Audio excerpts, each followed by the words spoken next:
But this Nate Dogg, blow some stuff, doctor. I got my natural. I'm in effect for the 9 track. Y'all recording audio on this motherfucker? Ain't no more juice. Once you got the tape. Put it on. One thing about magic, when you make it magic, the ingredients sometimes don't come with instructions. You just gotta know how to put that shit together.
C-Night from the Dove Shack.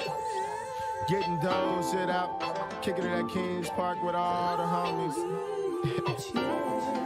Shit, you know what I'm saying? So once you check out my homie Bo to the Rock. Hit this little solo thing. I ride with her, I slide with her. Lotion dogs from the LBC. All other tricks wanna kick it with me. Cause I run with Warren G. Braids and weaves, blasters and G. I was raised off of 21st and Lewis. Pretty rough side of the east side of Long Beach. Growing up on the east side, it was fun. It was cool. A lot of sports, activities, ways to make money. No matter what it was, you know, we could get that at King Park. King Park was the epicenter of where all our relationships started. It was our home.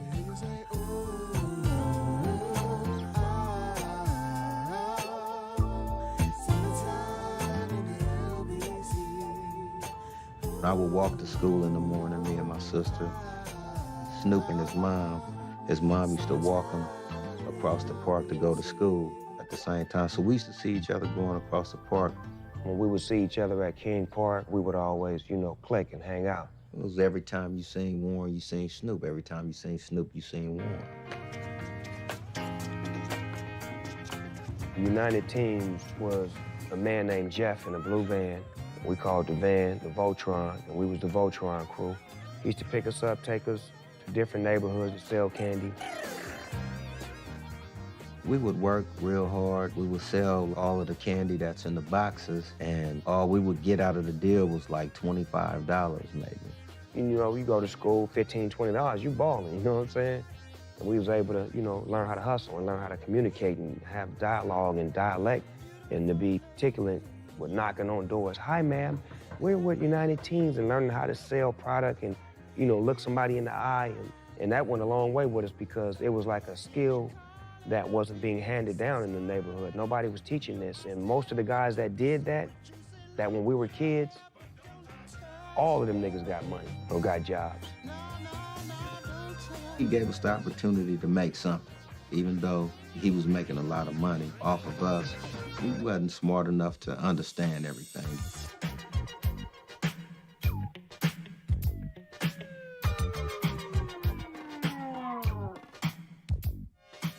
Towards the late 70s, music had begun to change and hip-hop was being created. You could just see breakdancing and pop locking and rapping, you know, become the new sensation in the neighborhood. And when it comes to hip hop, It was New York and Philly that was really connected. That was the core of it. And the record kept, mainly the majors, they only sold it as vinyl because they didn't think that hip hop and rap music could sell albums. And that was the pioneering era. You know, hip hop, when it came out in the 80s, it gave us new hope. You got to remember that before rap, you had to be in a band. You know, you had to really play instruments. If you couldn't sing, or you couldn't play no instrument, you couldn't be in the music business, you know, not as an entertainer. Hip hop changed all that. You know, said, yo, if you got this other skill, and, you know, if you can make records like this, you know, you can hit the same stage as Prince and Michael Jackson and, you know, all the stars of the day. And that was the breakaway thing with hip hop. Average kids were able to make a form of music. Being in school helped me a lot as a rapper because battle rap was like, you know, your 15 minutes of fame back then as far as having a record deal. Nobody really had deals back then, so I entered into the battle rap world. When you're an amateur, that's all you got. You're gonna make your mark at nutrition or at lunch on the senior choir. You know, everybody gonna get around and rap and you're gonna see who the best. It's like a gang fight. You know, after school, you ready to rumble, and sometimes you win, sometimes you might lose, sometimes you might have a fight. Snoop was so talented, you know, and I was his hype man / security / MC, just, you know, talking to the crowd. I would call his battles out. You know, I would tell him like, Snoop, da-da-da-da-da, want to battle. Let's go get it. Warren G was like Don King or a promoter. He would always, you know, say my homeboy could do this and do this. And I'd be like, hold up, Snoop, wait a minute. What's that right there? And I would rap about whatever he was pointing at. Hey, Snoop, what about that right there? Oh, you talking about the water bottle going off on throttle, and Dogg would bust like that. And he'd be like, hey, Snoop, what about this Chinese food? And he would rap about it and break it down and make it work towards whoever he's battling. It was incredible, the things that he could do. As far as Nate came from Mississippi as a kid, and he rolled right into what was going on. First time I met Nate Dogg was Poly High School, 1986. We had a science class. I was beating on the table. I think the Rakim song that came out, I Ain't No Joke, and I was doing that beat on the table. And I was rapping and freestyling, and Nate was sitting like right on the side of me, and he started like singing and freestyling, and we jailed. Snoop was like, man, you need to get down with me and Warren.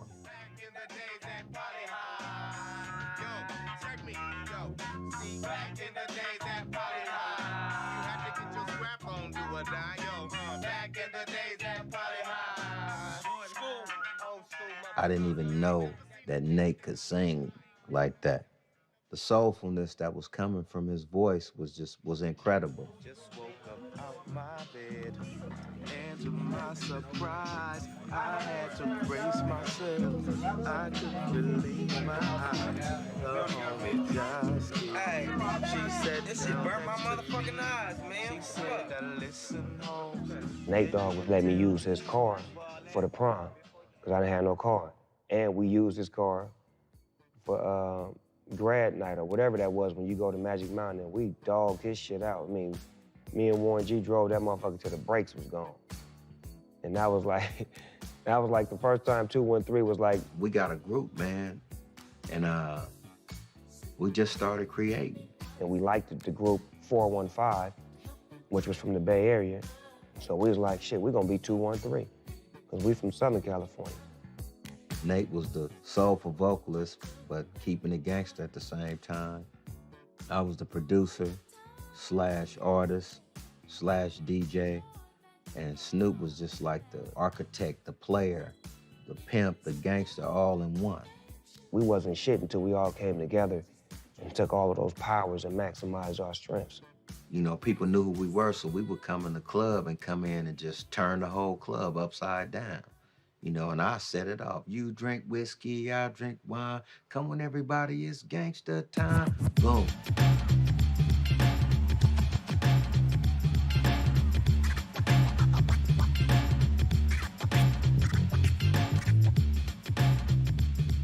know, those were like some of the funnest times of my life. It was just Snoop, Nate Dogg, and Warren G. Always was about the group, all of us. Music, family, you know, and just friends. That's what it was. That's how we became popular in the city. You know, that's when 213 actually started to mean something.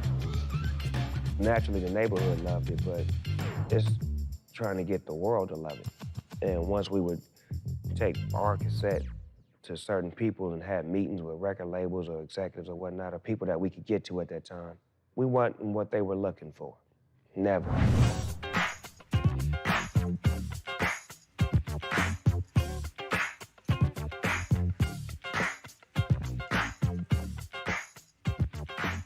Dre came into my life, I probably was around 7 or 8 years old.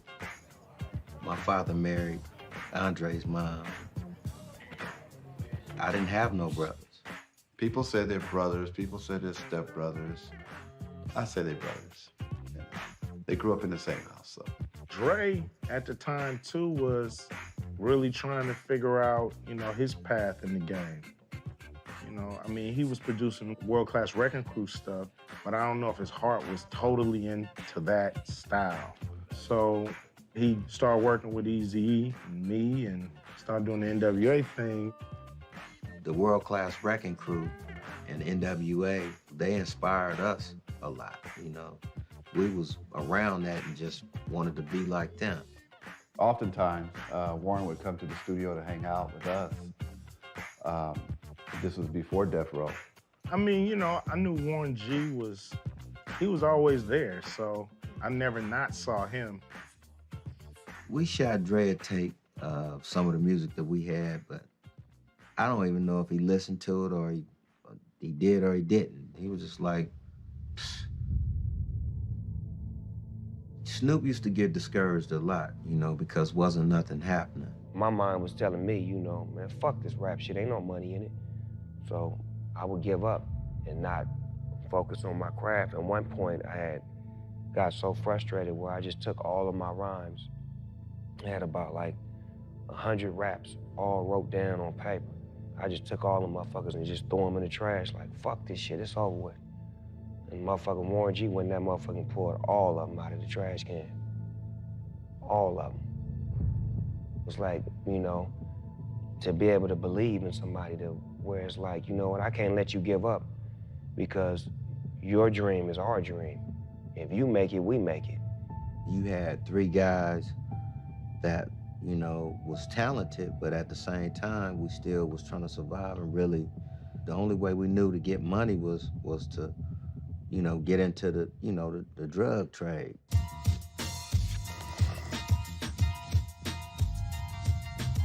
Go find me a rapper who didn't start his career on crack cocaine profits. There was not a lot of people who saw the path of staying away from that shit. Because you taste it, you're hooked. If you try, you're hooked. If you sell it, you're hooked. Frequent use has almost doubled in the last few years. And that's why habitual cocaine users, especially crack users, are the most pressing immediate drug problem. All of a sudden, you have this influx of this new drug that's making all kinds of money and creating addicts. You know, I remember doing music and we was doing clubs and cats is hyper in the club till like 6 in the morning. We thinking it's just the music. Nah, cats is back there like zoned out, not even blinking. Dope game just blew out of proportion in LA and cross country. To win the war against addictive drugs like crack will take more than just a federal strategy. It will take a national strategy. It is a rock house and a smoke house. That is, they buy rock here and smoke it here. I can't say enough for the police and the SWAT team, and they're just doing a fantastic job. When you have $1 million business and it's street money illegal, you gotta protect it. We went from just guys having 6 shooters and shotguns and shit like that to fucking M16s and all this shit. Man, it's like you got a fucking gun that's gonna shoot blah, blah, blah, blah, blah, blah, and not stop for a long fucking time. this influx of drugs, guns, addiction, Reagan and Bush disenfranchisement. When Reaganomics kicked in, it took away all the after-school programs. So what else is there for you to do but hang out in the streets? You got your friend coming over to you talking about, I got $500 for doing this, and you're like, for real? Dang, how can I get me some? It all started to turn into a cocktail. You know, more murders went up. It separated territorial groupings and made them hardcore gun gangs and drug gangs. 93308, 1303 is behind the unit. 1343 stopping the vehicle, Central and 40th Place.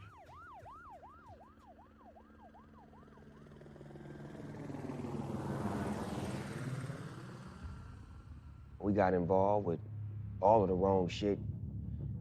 Gang banging, selling drugs, shooting, getting shot at, watching the homies go to jail. I mean, all of the above. I was like, look, man, we can't keep doing this. You know, you going to jail, me going to jail. We gotta let all this stuff go, man, and just be some squares. My theory was, if we did that, we would get blessed.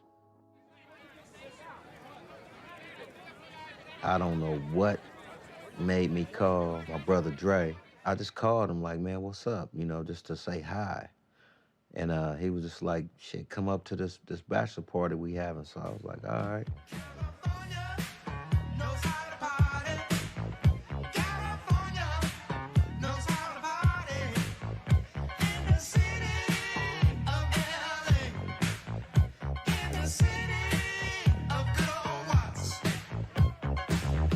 I was getting married. Dr. Dre was my best man. We had a few guys come over to the party, my last night of freedom. Warren G being one of them. And the DJ ran out of music. So Warren presented me with his demo tape at the time. And we popped it in, played it, Heads with the bobbin. Of course, Dre wanted to know who was that. And I told him that's 213. And I was like, Snoop. I seen Dre and I played some of our music and he liked it, man. Snoop was like, fuck that shit. Boom, hang the phone up. Warren G was always pushing to get Dre to hear me. Whenever Dre would come by for a family function or a holiday, Warren G was like, Snoopy rap? Snoopy can rap? He's like, oh, okay. And I'm like, okay, he ain't paying no attention. Snoop was exactly what Dre needed at that time. Easy had gone this way, Cube had gone that way. Dre needed a rapper. So I called him again. I said, Snoop, please, look, Dre want us to come to the studio on Monday. And it just was like, you know what? We're gonna go see Dre, see what he talking about. And when we went to go see him, we never came back.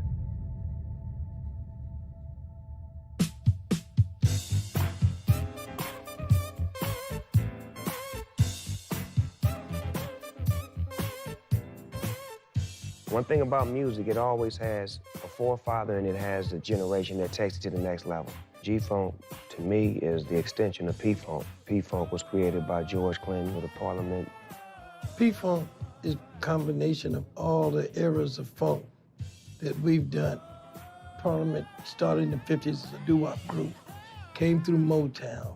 Then we started doing the psychedelic, Jimi Hendrix thing with Funkadelic. And then we got the horns, all that mixed together. We called it P-Funk. On the West Coast, it was religion. We were raised on Parliament Funkadelic.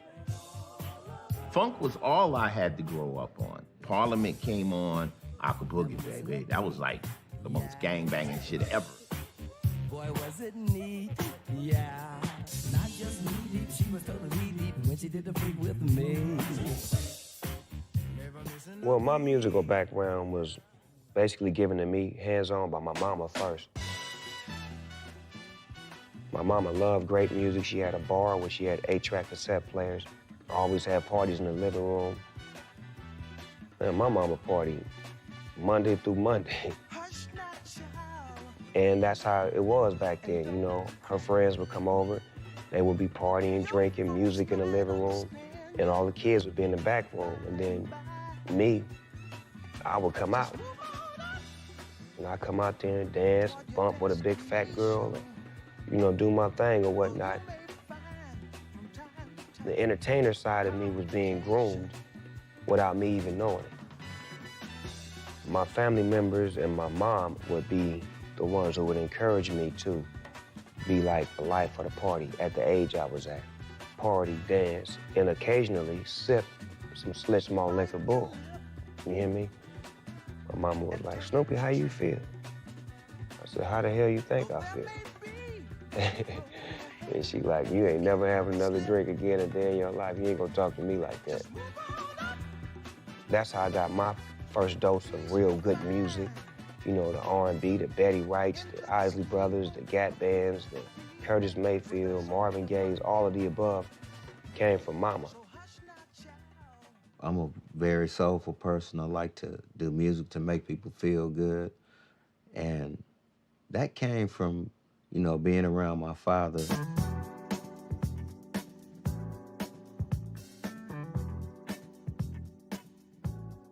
I come over, stay with him. He had his little plants, and he would water his plants, and he would go in, to his room, and I would smell the smell. I didn't know what it was.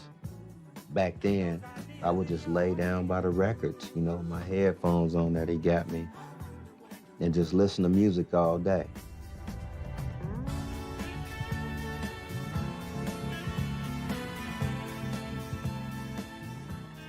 Everything's supposed to have a time period, and supposed to get out of there.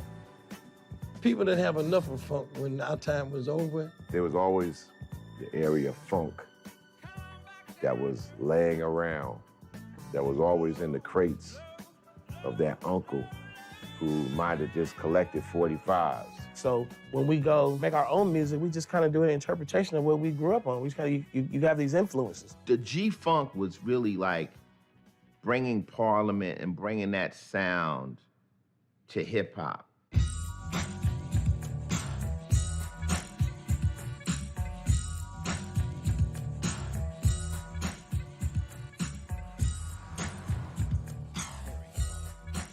The G and G-Funk stands for gangster. Above the Law was the group who made me a part of what was going on, which was the gangster funk. Gangster funk, that's our shit. We some gangsters, we make funky music, we talk gangster shit, music sound good, make you feel good. Sounded like gang-affiliated, street, hip-hop music coming from the underbelly of society, despite the melody. It was poppy, but under it, you could hear the grit. Well, East Coast perspective of G-Funk, is the East Coast perspective back there of funk. Funk didn't get played in New York. Because New York's on this rhythm, there was only certain records that New York wanted to hear. We were disconnected from our black music. We had disco music, so we missed funk. People always try to differentiate like West Coast rap from East Coast rap. I always would say it has to do with the lifestyle. New York, you have a static lifestyle. You're on a train, everything is in front of you. When you're listening to something smooth, G-Funk, it doesn't really match walking through Times Square. The beats that were coming out of the East were like 90, 95, 100 beats per minute. But in LA, you in your low, you rolling, you need something to ride to. Go funky. And funky meant dropping it down to 80 beats per minute, get some instrumentation in there, and riding it out.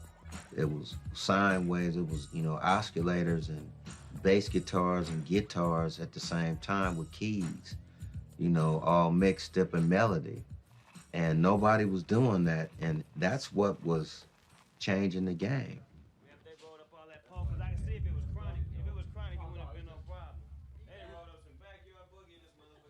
Summer '92, it was about 20 guys staying at my house at the time. Snoop, Warren, all the guys that were on the Chronic, that were involved in that album. Turn the music up, cuz. They gonna think I did that. Come here, Warren G.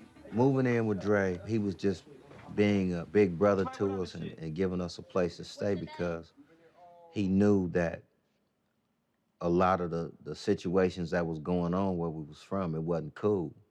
You know what I'm saying? So he took us out of the urban community, away from the drive-bys and stuff, to create some dope records that we were doing for the Chronic.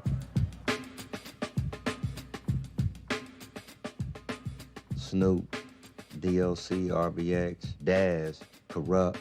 They were all the guys that would write. Rage, Nate, and Jewel, their role was to create melodies. I was the guy to go out and go buy records and find ideas and stuff like that. And then if he liked it, I was like, take it. I mean, we're family. I wasn't like on no business shit like, well, I did this or that. Nah, you my big brother, and I'm with you. I'm ride or die with you. So whatever I do, you can take that shit. I'll come in and show him a few things every now and then, but he basically picked it up on his own. He actually taught me how, to start sampling, so I started getting the records. I started sampling different sounds and making my own shit. Little Ghetto Boy, he brought that sample. What's up, Rhythm Rock Live? We're in the studio, Media Killer. We got Warren G. We're gonna work on this dope-ass song called Back in the Days on the side. My nigga Black G for niggas walking around with that big black cat. One of the ones that he really liked was the Let Me Ride sample. He took it and redid it. Dre just went back to, Leon Haywood, 1974. I want to do something freaky to you. Big, black hit. He's old enough to know that. New kids not old enough to know it exists. Figure that out, figure out how to run the studio, find somebody with a rap style over it. Boom, you got an old cat digging it on their memory. You got a young cat digging it on the rhythm that's already in their blood. Break the beat up for me. Motherfucking Dr. Dre's on the piano, Doggy Dogg is on the vocals, and I swing like soprano, piano, and cano. Oh my God, like Obano. It's Snoop Doggy Dogg, he's on the mic, you understand it, yeah. Once Snoop came in, and we decided that this is the person that we're going to work with, this is the road we're going to take, I took it upon myself to put the kind of energy into him it would take for him to be great. Yeah, this is a story of famous dogs, rhythmic dogs, harmonic dogs, house dogs, street dogs. DOC, that's when he became my sensei and my writing guru. Dr. Dre and DOC had a bomb with Snoop, and it's called Artist Development. Dr. Dre had the beats, DOC with the lyrics. We would go to his house to write the songs and get the music and create the ideas. We took the beat home from Dre's place. We walk up the street to the store, get us some Miller Genuine drafts, and we sit down, we listen to things, and I say, okay, now you take the beat, you go upstairs, I'm gonna stay down here, we're gonna write. He go upstairs, it takes about an hour, we meet up. He goes down what he wrote. That part is really cool, dog. The way he started it off is kind of iffy. So let's erase these 4. Let's move these 8 up. Let's make 4 new ones. Now we got 16. Now you understand what it takes to make a verse complete. From beginning to end, no flaws. Everybody can ride, there are no mistakes.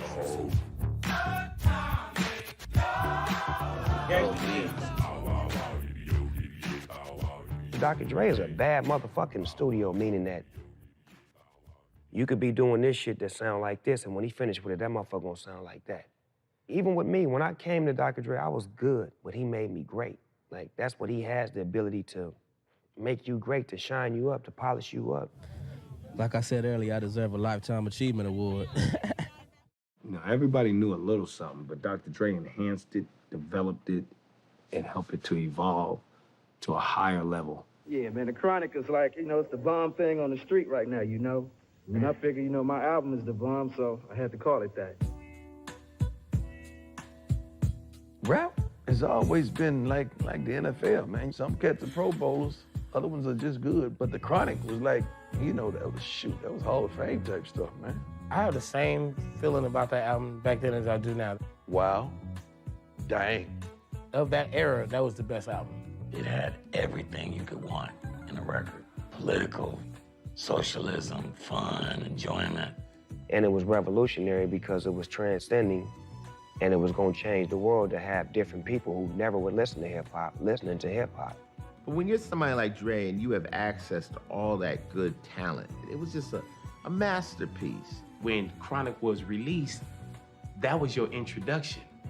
Because we already knew Dre from Wrecking Crew, we knew Dre from NWA, but now you got Dr. Dre as a producer again, but he's introducing you to cats that you never heard of. Now you can look and you say, oh, Snoop Dogg, Lady of Rage, Daz, Corrupt. Those are names that you've been knowing for years. These dudes was masters of their craft. It was like a darn dream team right here on one album. The songs never really ended before the next one started. It was, they fused together, and it was an experience. You weren't allowed to skip to the next song. You just listened to the album and let it play. I think what made the Chronic different than anything that came before it was that you heard voices matched with great production, concept. It was a story. It told a story of an era in Los Angeles, California around the riots. If NWA scared you for whatever reason, Snoop, Dre, and everybody was pretty much saying some ill shit too. They just presented it different. I don't believe that white America could take NWA as much as they could take the Chronic. NWA opened their eyes, but the Chronic opened their ears. They didn't understand what NWA was going through when they were saying, fuck the police, they doing this to us, this is then that. But when the Chronic came out, Rodney King got his ass beat. Oh, that's what you niggas was talking about.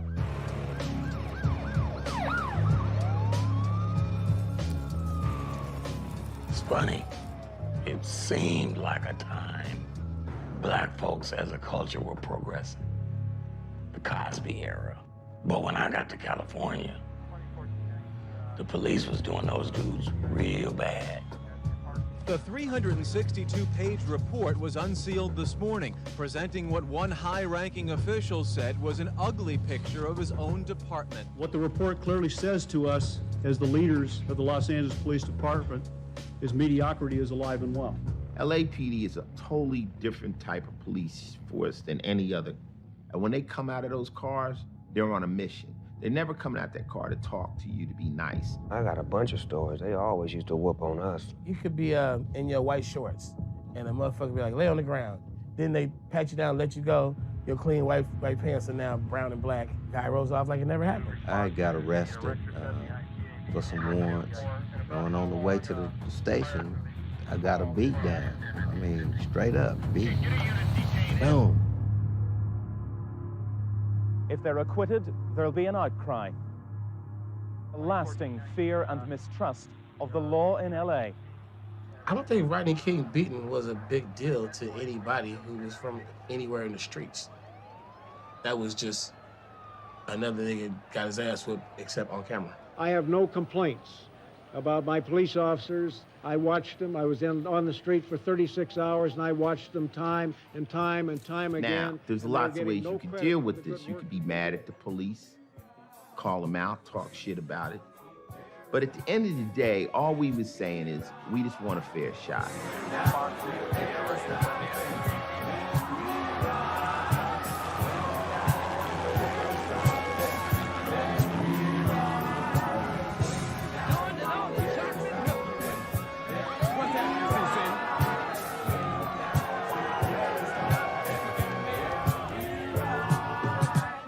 What we saw last night and the night before in Los Angeles is not about civil rights. It's not about the great cause of equality that all Americans must uphold. It's not a message of protest. It's been the brutality of a mob, pure and simple. That affected my lyrics on Dr. Dre's album, The Chronic. Naturally, the music is going to depict what we're living like. The lifestyle of the music is the lifestyle of the person. Eased rap, stories that are relative. Yeah, there's gonna be some anger in some of it, because the anger never dissipates until it has clarity of education. It's commentary. We were speaking, not just us, but we were speaking to the world. What do you think the reason people are so into the album? Why do you think? Cause it's, you know, it's just some funky shit, you know? There's nothing out right now that can compare to that album. You know, I spent a whole year working on it. This is the longest I ever spent working on a project. And it's definitely deserves everything it's getting right now, you know, because it's a good album. You know, people want to hear some good shit. Dr. Dre took a chance on all of us, and it paid off in many ways, not just financially, just being part of hip-hop history by putting entities in the game that helped change the game. Yeah, I'm gonna play y'all a tune. This is a song I composed when I first made it, I took it home, and I played it for my mama. And I like to play it, and here it go. And when I played it, she looked at me and said, boy, I know you're not gonna sing that song. What song? Yeah, The Chronic, baby. What was it, The Chronic? Check it out. The Chronic on your motherfucking ass. With my nigga Dan. Yo, they say it's like that. They say it's When I went to the earlier sessions before the Suge influence, they were having like a party, man. They were like a family. And we're sitting here with Dr. Dre right here from their first record. Gin and Juice.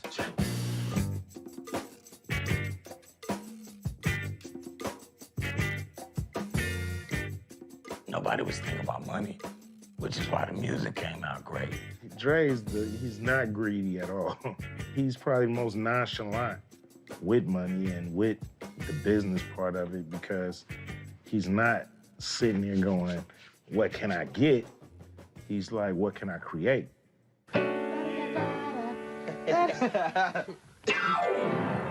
Suge took over.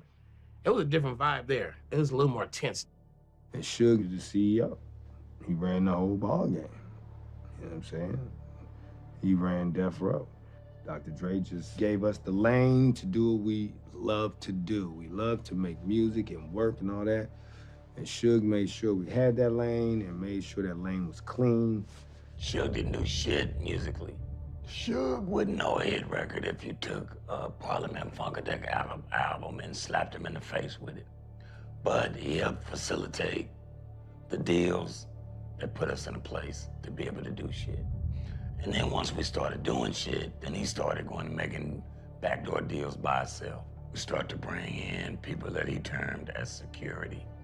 Suge had all these like gangbanger kind of cats all over the place, and then you come in the door and like you got a gun on you, and if you did, they like, can you just check it right here at the front desk? So they open up the drawer and it'd be like 20 guns in the fucking drawer. You're like, man, where the fuck am I at?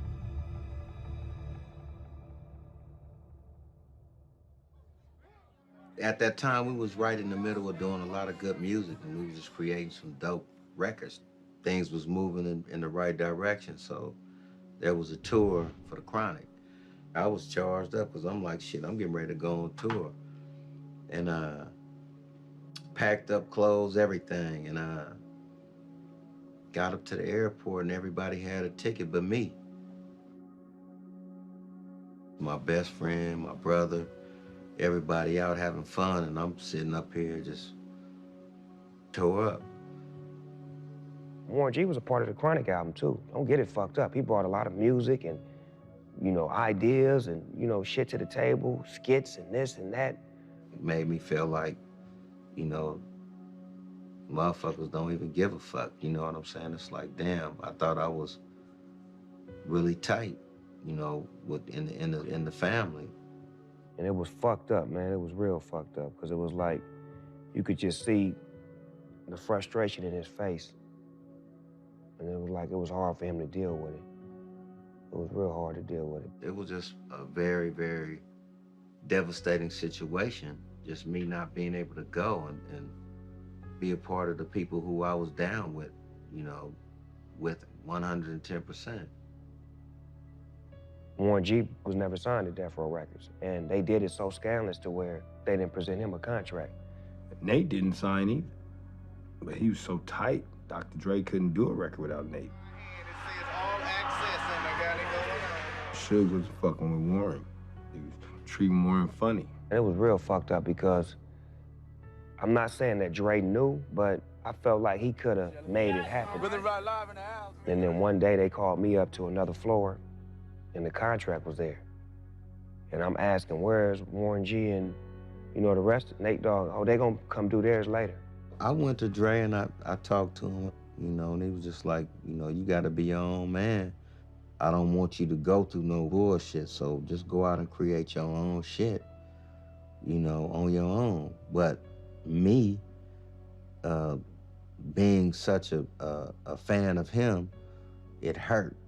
I think Warren G is one of the unsung heroes when it comes to that whole crew. Without Snoop, there is no Chronic. Without Warren, there is no Snoop. That early explosion had a lot to do with Warren G. he was there, and Dre's not the kind of guy who gives everybody detailed credits. We just was kicking it around. I put some samples together. Snoop and Dogg came over and put some lyrics to it, and put it together like that, and it was the bomb. Nobody gets to make a record that Dre doesn't control. He's not gonna barter his brand. And so if Suge and Dre doesn't see you as valuable behind a microphone, then your work is dead in the water, period. That was supposed to be the thing that made us all win. When it cracked, it's just the thing that made Suge and Dre win. Warren G, he didn't get anything. Death Row pushed him out when it started to explode. After that, that kind of like made me feel like I gotta go do my own thing. So I went back to the hood, you know, slept on my sister's floor and just started trying to build myself back into who I knew I was. So now tell me a little bit about Death Row Records here. Death Row Records gonna be the next Motown, you know what I'm saying? We building up something, you know. The Chronic album was the foundation. Snoop's album is gonna be another brick in the house that Death Row built. And I don't need no type of support. I stand on my own 2 feet. I defeat any MC who tries to step to me. Blow them like ashes. Mashes with the DPGs. Niggas freeze at ease. Please, I'm the S. Oh yes, I guess I'm blessed. When I take the microphone, I don't be smoking no stress. I would have never signed it if I'd have known he didn't have a deal. You know, it was thrown in my face like everybody was signed. And then once I found out he wasn't, what was I supposed to do? Go tell him, hey, take my name off the paper.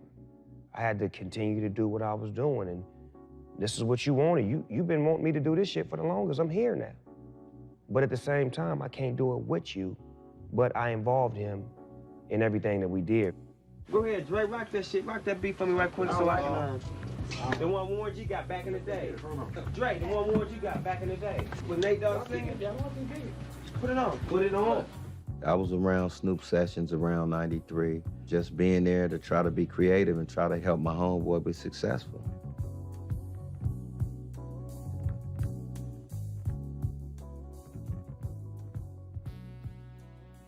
Just seeing and watching how far he went from being here to growing up into a full-fledged artist.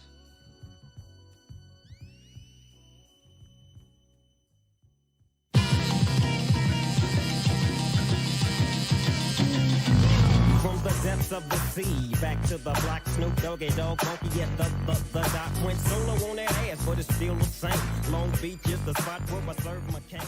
Doggy Style was the most anticipated rap album of all time when it came out. It's like you just couldn't get enough Snoop.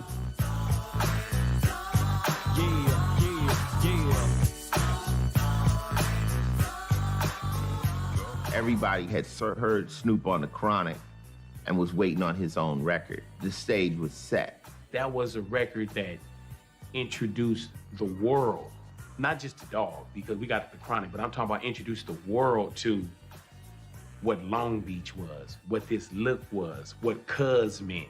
You know, and then when you think about the What's My Name video, to be in Long Beach and shoot that video on top of, you know, the VIP, it wasn't a pretty video where it had to be pretty ladies and it had to be most beautiful car. It was like, no, I'm in the hood, this is where I come from, this is where they love me, and this is where they accept me. When he hit, he hit. He hit it at the park. He hit it at the park. Unbelievable. Snoop Doggy Dogg in the house with the pound like every day. And I'm right back up in you with Dr. Dre. And like I said, none of y'all can get with this. And none of y'all can get with that.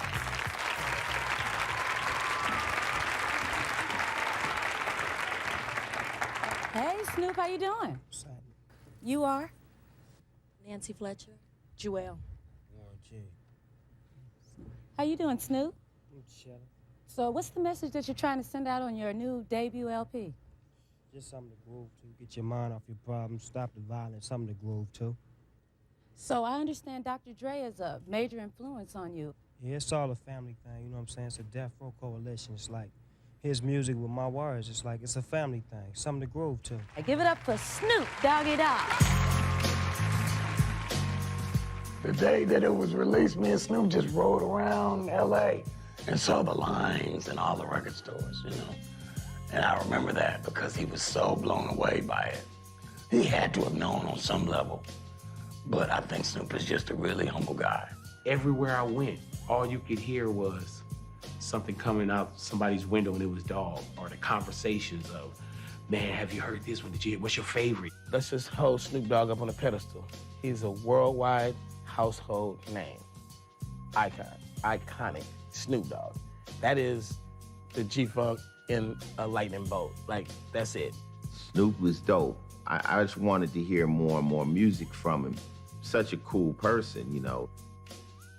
White girls turn Snoop Dogg into a sex symbol. You know what I'm saying? Like, girls from our end, they can say, oh, I love the hair, I love this, but then MTV girls is like, oh my God, do you see this? Doggy Style, Jump Straight Pop, like, I was #1 pop album. I'm trying to figure out how the fuck am I popping? I don't make music that pop. There was always this perception that you make a pop song or a song that has pop possibilities even. That's not hip hop. But from a person who's cultural, loves hip hop, that is very hip hop. Pop means that you're popular.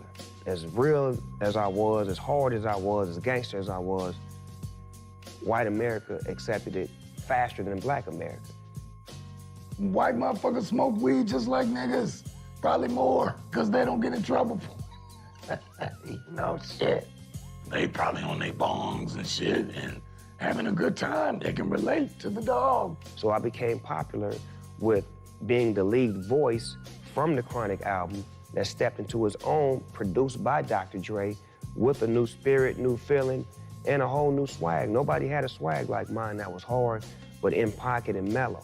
Snoop had an original flow, an original cadence, an original look. Never seen somebody where they were getting their hair braided on the porch in their video. You know what I'm saying? You never seen someone doing a Black Home Alone.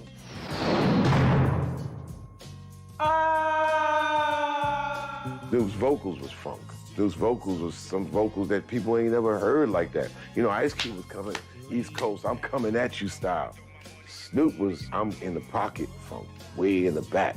I'm a straight up, no ice liquor. And Snoop is one of them Long Island iced teas. You know, it's smooth, it goes down nice, it flows, but it has the same effect. He was laid back, he didn't really care about you, but he shoots you. That's why when I came, I was the one and only. And the #1 male artist of the year is Snoop Doggy Dogg.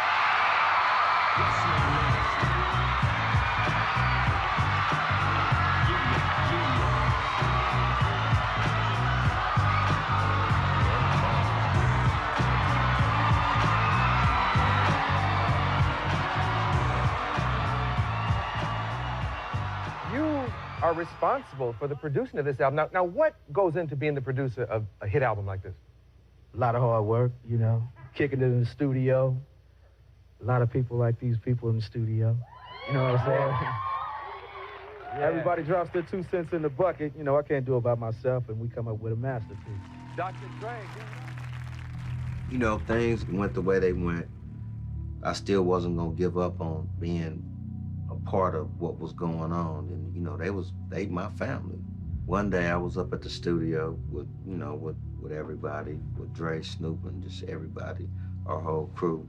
And John Singleton and Paul Stewart was up there, you know, looking for songs for their soundtrack. I had recently got hired by John Singleton as the music supervisor for his second film, Poetic Justice. And we talked about, you know, trying to get a Snoop record for our soundtrack.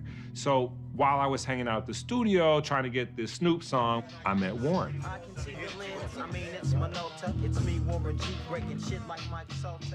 And Warren came up to me, and I never forget, he said, "Man, can I play, you know, this cassette for you?" And I was like, okay. And we went out to my Ford Explorer truck. I popped in the cassette, and I played it, and it was a song called Endo Smoke. It was me and Mr. Grimm. Smoking on the bud, feeling kinda high. Sipping on the gin, feeling kinda fine. A Warren G production sits in the tape deck as Mr. Grimm raps. Yes, we're signing this. This is done. I already knew I loved it. I didn't even have to hear anymore. I was sold. And I was like, what? So you gotta be kidding me. I mean, the 213 stuff was demos. They never came out or anything. So this was the first records that ever came out by him. Ooh, hey, now you know. Inhale, exhale with my flow. Break away, come again like this. The LB to the C, 2 times don't miss. Cause if you do, you break, you get broke. Me and Mr. G and the Indo Smoke.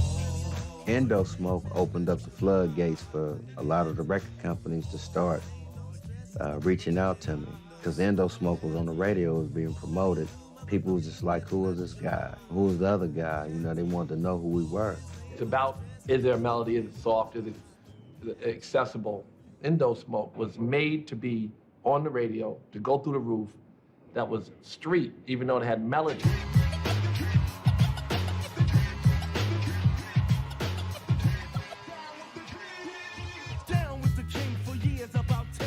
I wanted to be on Def Jam Records as a kid. Def Jam was the home of all of my favorites. The opportunity to be on a label with all these different groups that I look up to and that I never think I was gonna be able to be around them. But I didn't know that the company was in debt. Def Jam was dying. Def Jam wasn't making no fucking hits. They was dead. We was wearing their asses out. Death Row, we was the #1 label, period. You understand me?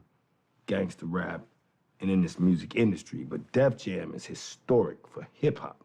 You know, they'd had that huge run with the Beastie Boys and Public Enemy and all that stuff, and they had kind of lost their way, so to speak. Here's a company that's 20 million in the hole. We had just reset the company. Polygram was in. And the first thing that came out was Warren G. They needed something to take them into the next realm. And by that time, you know, funk had gotten around, G-Funk had been around, and the East Coast record label had to figure out how they could kind of get in on this. The signing of Warren G to Def Jam, at that point, was a lifesaver for the label. Is this family? Yeah, you rat mouth. Hey, this Warren G, you know what I'm saying? This is live coverage, you know what I'm saying? My documentary. I'm up here at the studio, you know what I'm saying, handling business. Regulators. We regulate any stealing of his property. We're damn good, too. But you can't be any geek off the street. Gotta be handy with the steel, if you know what I mean. Earn your keep. Regulators! Mount up! Regulate was a song I did for my album. What I told Nate to do was sing, you know, let's tell a story. You know, just follow my lead. So I set it off by saying, you know, it was a clear black night, a clear white moon. Warren G was on the streets. Trying to consume some skirts for the E, so I could get some phones rolling in my ride, chilling on. Nate came in and he followed what I said. He was like, just hit the east side of the LBC. Mission trying to find Mr. Warren G. Seen a car full of girls, ain't no need to tweak. All of you skirts know what's up with 213. It's a duet, you know what I mean? It's like a great answer back and forth kind of record. And here's the way it's sang, really melodic and no problems, but it had a threatening tone to it. That's what made it cool, right? We would feed off of each other. We didn't even think that it was gonna be as big as it is today. First time I heard Regulate, like, dang, who's this? This, you know what, it's smooth. I felt inspired when I heard it. You know, I felt something like, oh shit, hit. And then, of course, he had Nate Dogg riding shotgun. It was unfuckwittable. That was like a dream team right there. That was like playing 2-on-2 with anybody you want. Y'all come on, let's go 2-on-2, all right? I got Nate Dogg. I'm tweaking into a whole new era. G-Funk, step to this, I dare ya. Funk on a whole new level. The rhythm is the bass and the bass is the treble. Regulate was just such a smash. It was just such a huge hit. And it got full 100% West Coast respect. That's classic hip hop. That record goes down in history. And most people can say that record word for word. Chords, strings, we brings melody. G-Funk, where rhythm is life and life is rhythm. There was no love lost between Death Row and Def Jam. Def Jam had Warren signed, but Death Row had Nate, you know what I mean? And one can't do one without the other. Suge had a problem with Nate Dogg being on Warren G shit because he felt like Nate Dogg was a part of Death Row. But if Suge was a great businessman, he would have signed Warren G the same day he signed me. You allowed that to happen. Warren wasn't going for it. He wasn't scared of Suge, so he was like, man, fuck you. And he went and did his own thing, and No, Suge didn't like none of that. At the end of the day, everyone had to kind of give in. The song was featured on the Above the Rim soundtrack, which is an amazing soundtrack on Death Row Records, one of the best soundtracks ever made, and was Warren's first single from his album. It was credible to come out on Death Row and be the lead single on a Def Jam record. Speaks a lot to what a great song it was and how popular it was at the time, too. The phone is ringing and I'm in the bed. I don't wanna answer cause I know it's some chicken head. Sure enough, when I picked up my phone, some stupid ass bitch wanted to come into my home. I'm contemplating now.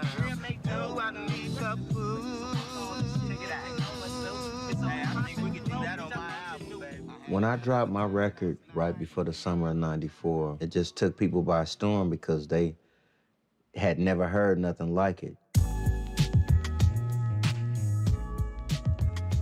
I think one thing about Warren's album was, you know, it had all the great G-Funk elements, but it was even more accessible in some ways than like the Dre Snoop stuff because it was more fun, party, less gangster. Warren isn't some big gangster, and he kept it real to who he is. It's different levels of gangster rap.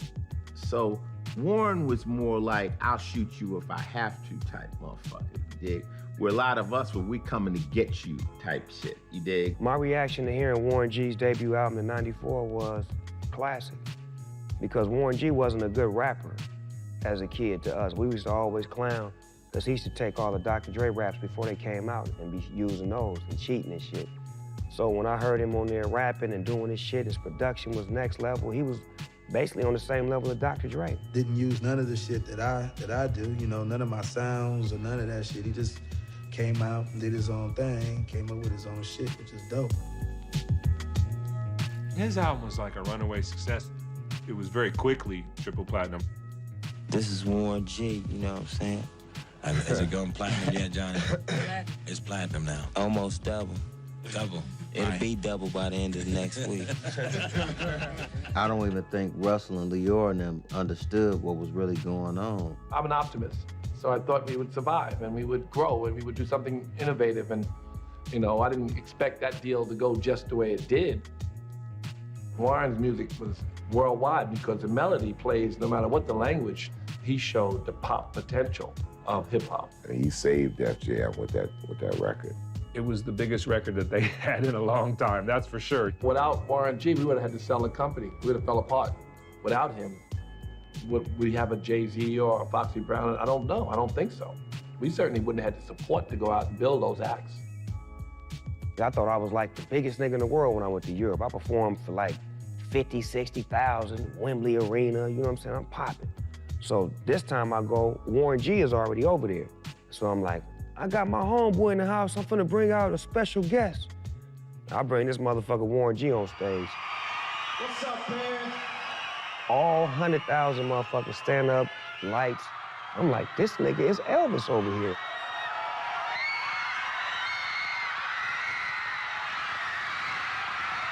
What's up? All right. Right. That's right. I gotta give it up to Bill. I didn't really look at myself as a superstar. I didn't understand what gold and platinum was. And I was like, this is what I get for doing music. Home videos, baby. Yeah, G-Funk rocks it every time. Don't get it twisted. Yeah. The Lady of Rage, Corrupt, Daz and Snoop, Nate Dogg and myself. We loved it, bumped it, and loved him for doing it. But Suge reacted. Suge Knight was so fucked up at the time. Well, he wouldn't even allow us to do shit for Warren G without him trying to get paid. The 1994 Billboard Music Awards will continue. The 1994 Billboard Awards, they asked us to do Regulate. Suge told Nate he couldn't perform with me. Nobody asked me to call Suge regarding Nate's performance. That's what I was there for. I would have called. Well, I don't think Warren was afraid of me either at that time. I had my people there. We wasn't trying to be the aggressors. you know, but at the same time, wasn't nothing gonna happen to Nate, because that's my homeboy. Clear black night, a clear white moon, warmer jeepers on the streets. Turn ticking soon, some skirts full of heat, so I could get some fun, rolling in my ride, chilling all around. I just hit the east side of the LBC on a mission trying to find Mr. Warren G. See the car full of girls, ain't no need to tweak. All of you skirts know what's up with 213. I think Suge know that he fucked up when he let Warren G go. He always wanted to try to get something off of the fact that he could have had Warren G.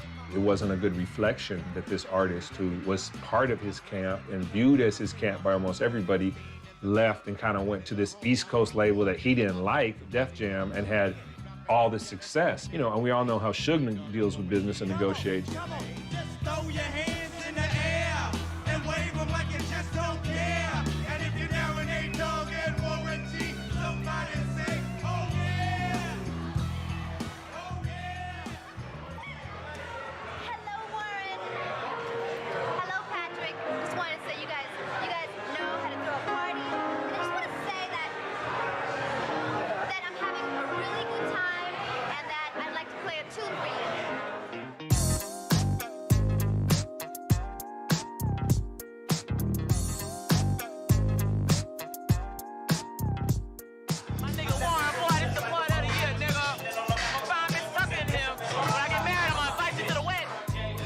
During that era, G-Funk sold more records than any group in any era, number-wise.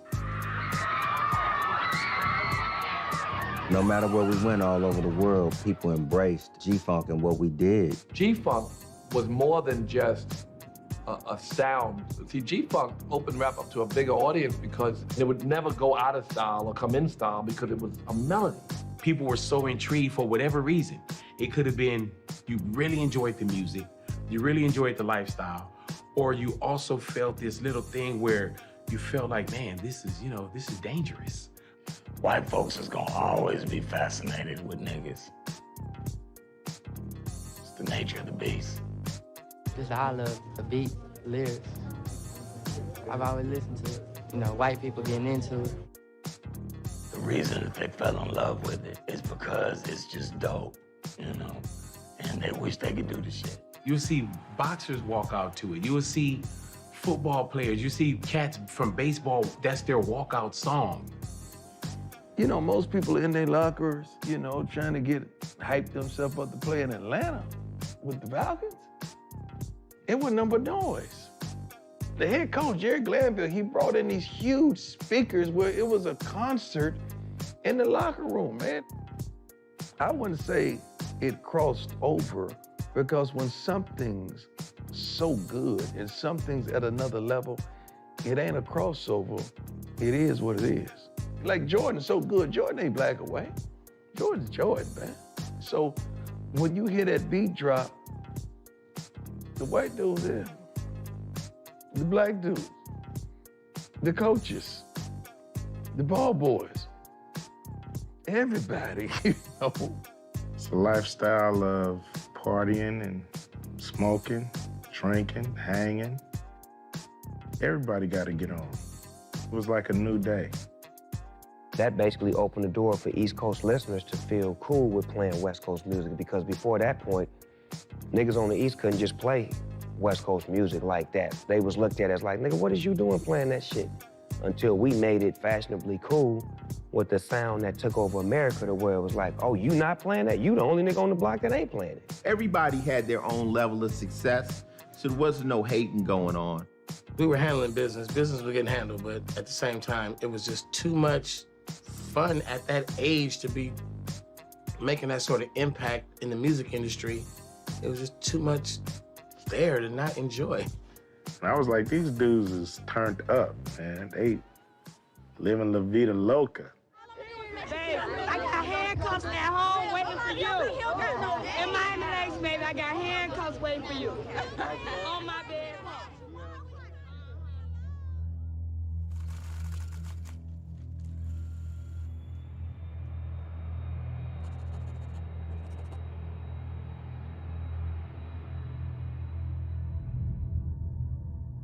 Death Row had really come out and really made a mark in the music business. Taking rap shine from New York had never been done. Death Row, you know, they was the best at that G-Funk style. And only people that could even hint or sniff in their direction was Bad Boy at the time.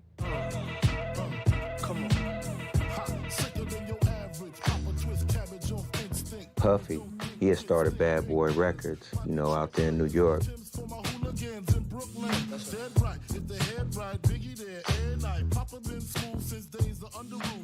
He had signed Biggie around this time, and he was starting to blow up with a lot of hits that used the same samples from the same era that influenced us. You know, but Suge, he wasn't down with that. Yeah. Seen a car full of girls, ain't no need to tweak. All of you search know what's up with 213. First of all, I'd like to thank God. Second of all, I'd like to thank my whole entire Death Row family on both sides, you know what I'm saying? I'd like to tell Tupac to keep his guards up. We ride with him.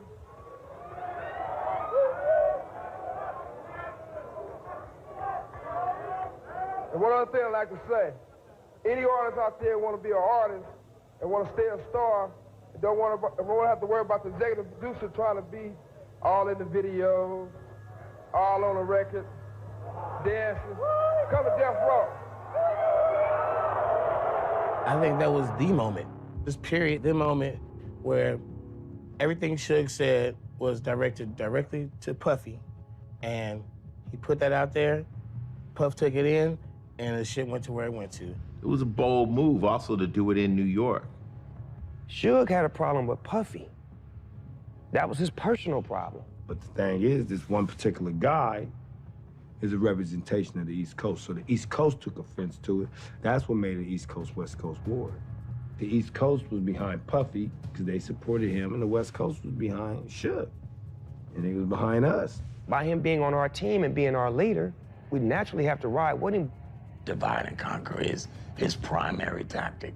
In order for me to get the support I need, let me make sure that I alienate the ones that aren't going to be with me. They say it all the time in that culture.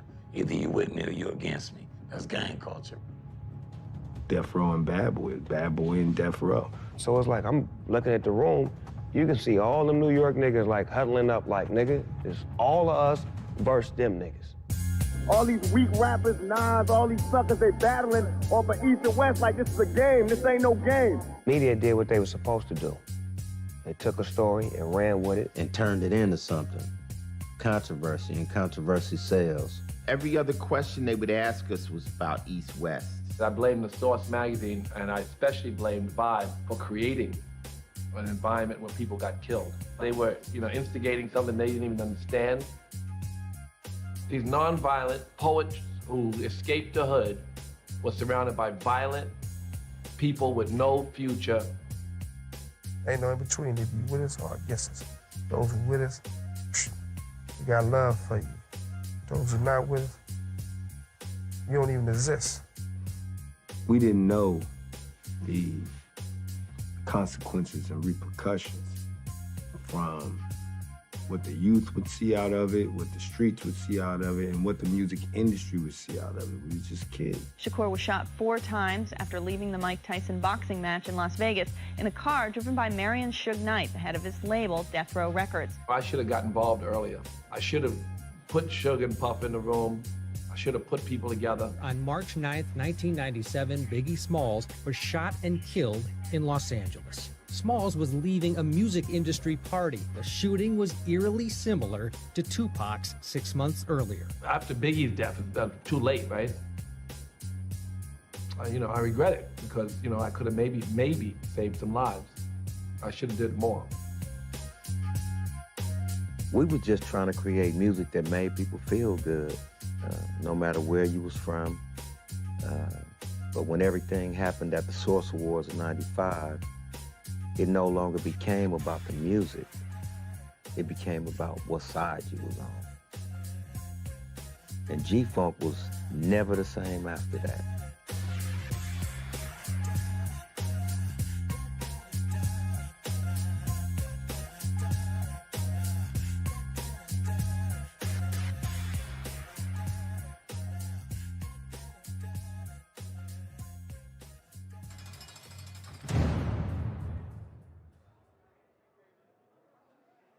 There's a lot of people in hip hop that made records that drifted into oblivion. I think the key with music is that you're trying to make something that'll stand the test of time. You're doing original music and you're bringing in melodies and you're bringing in the fusion of rap and R&B. I think that's the legacy of G-Funk. I do believe that G-Funk era was when hip-hop figured it out. It was like these guys were like, let's fucking smoke and drink and make the best fucking music in the world. You could have locked those people up in a studio for years and they would have just kept giving us timeless music. One thing I could truly say about all these cats, man, they've been consistent. Warren G has always been the same cool, calm, collective, intelligent dude who thought before he acted. Snoop, same way. What Dogg and Nate and Warren G are to each other are the type of friends that you want. They are the reality and vision of what you would call childhood friends that grew up together and been friends until the end. Good dudes, even in the midst of all of that shit that they had to live in, their heart is good, you know? The rest of us, we changed our thing. We thought more of ourselves, and it came back to bite us. Warren G is excellent. Warren G's an era. You know what I'm saying? Not everybody's an era. Some of y'all are just down. You know, being down is cool. We need you. But an era, everybody don't get that. And I know Snoop hears the same thing every day. Warren hears the same thing every day. Daz and Corrupt hear the same shit every day. Y'all raised me. And we raised millions of kids. We raised them, man. The same person wouldn't even say that to his own daddy.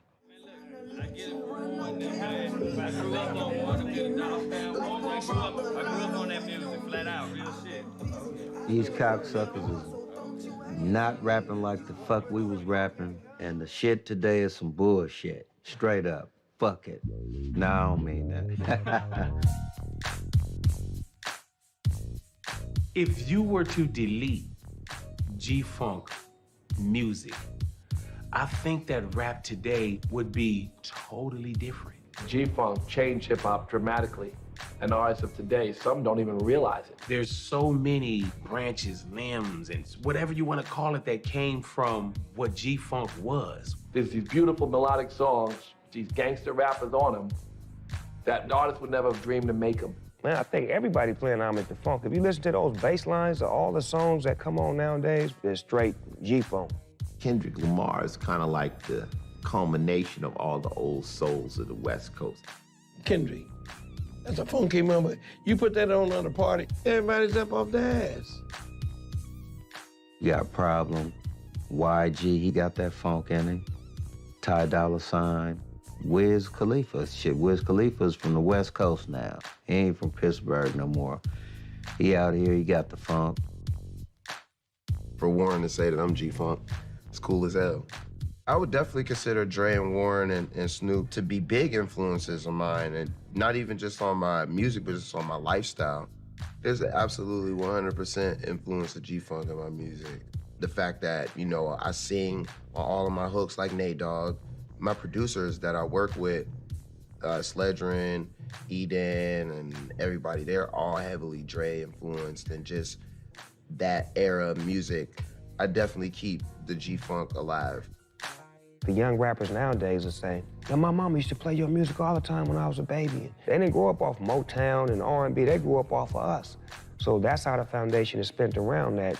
We are the Marvin Gayes and Smokey Robinsons. You have to pay respects to the G-Funk. They smoothed out music and added certain elements that are now stamped in the game. All of my core fan base, anytime they hear me or anytime you think about me or listen to my music, those are the elements that you're gonna think about. So it's like, That's how I've been inspired, and it's always going to be a part of me, and it's always going to be a part of my fans as well. That whole West Coast era is the foundation for a big chunk of hip hop right now. And that different, credible factor made G-Funk the best brand building thing for hip hop. G-Funk completely commercialized gangster rap.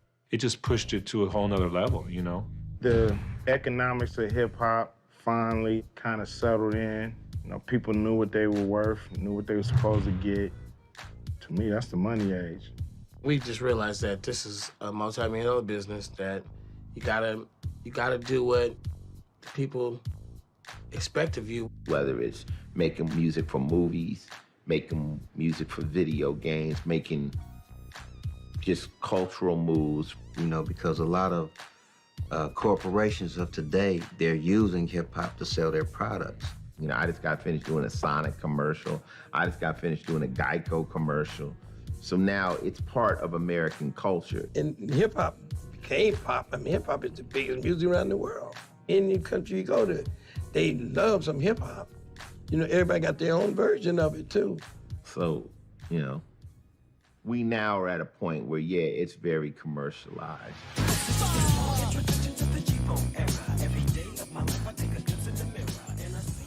I think G-Funk set the foundation as far as clarity, quality, looking good, feeling good, and having a visual piece to support your musical piece, and to stand by what you say.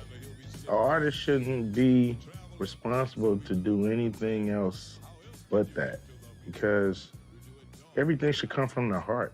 You know, you shouldn't feel obligated. Just come from the heart.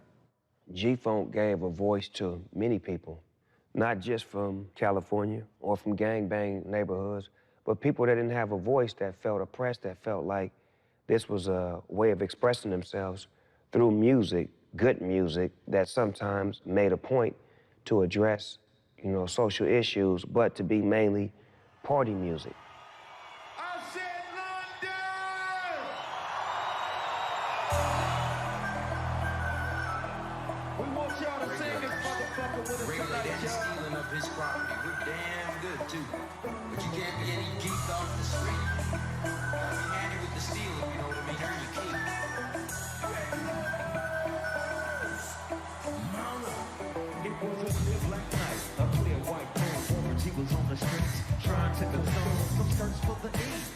Get some phones rolling in my ride, chilling all alone. Just hit the east side of the LBC on a mission trying to find Mr. Warren G. Sing the song for the girls, they don't need to tweet. All you hoes know what's up, it's 213. So I look select on 21 and Lewis. Some brothers shooting dice, so I said, let's do this. I jumped out the ride and said, what's up?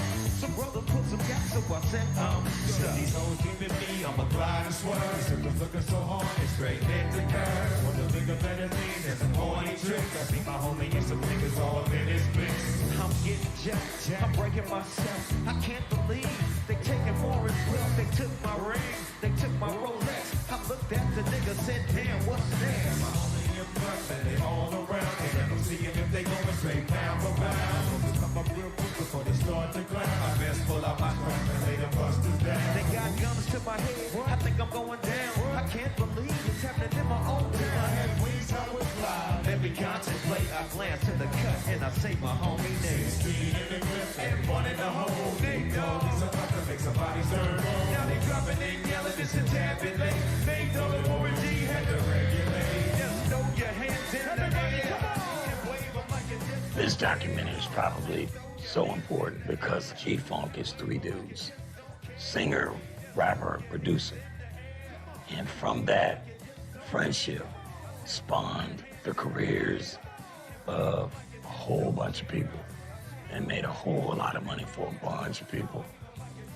And there'll never be three dudes like these guys ever again in music, as it should be. 213, baby. Oh yeah, I'm tweaking into a whole new era. EPG funk. Step to this idea. Funk on a whole new level. Chords, strings, we bring melody, G-funk. The rhythm is life, and what? And life is rhythm. step to this. It's the G-Funk era, funked out with a gangster twist. And if you smoke like I smoke, then you're high like every day. And if your ass is a buster, 213 will regulate. Nate Dogg, rest in peace.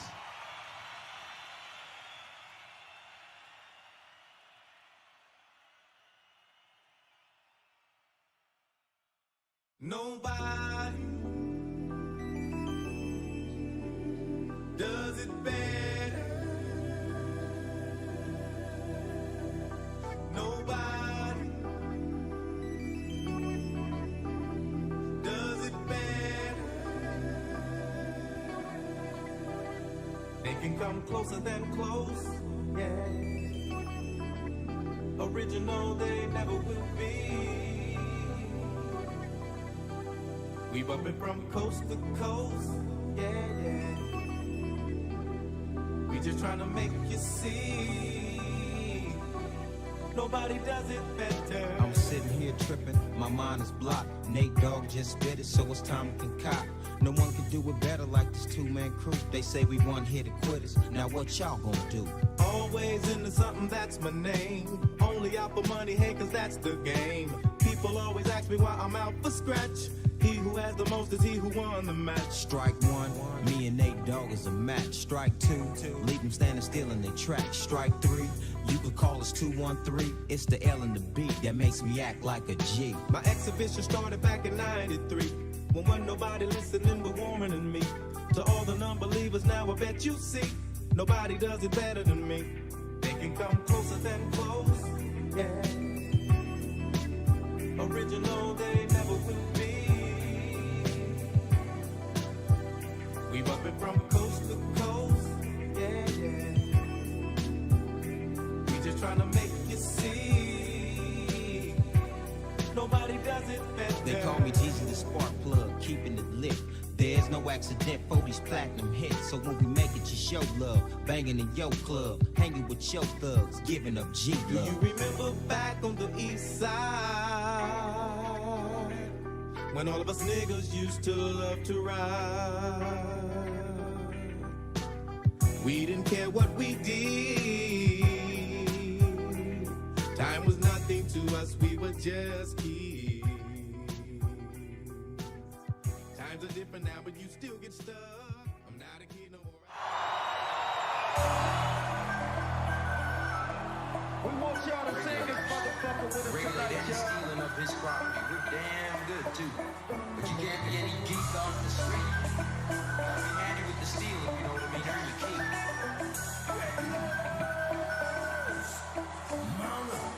It was a clear black night, a clear white man. Warren G was on the streets, trying to console some skirts for the E, so I could get some phones. Rolling in my ride, chilling all alone. Just hit the east side of the LBC, on a mission trying to find Mr. Warren G. Sing a song for the girls, they don't need to tweet.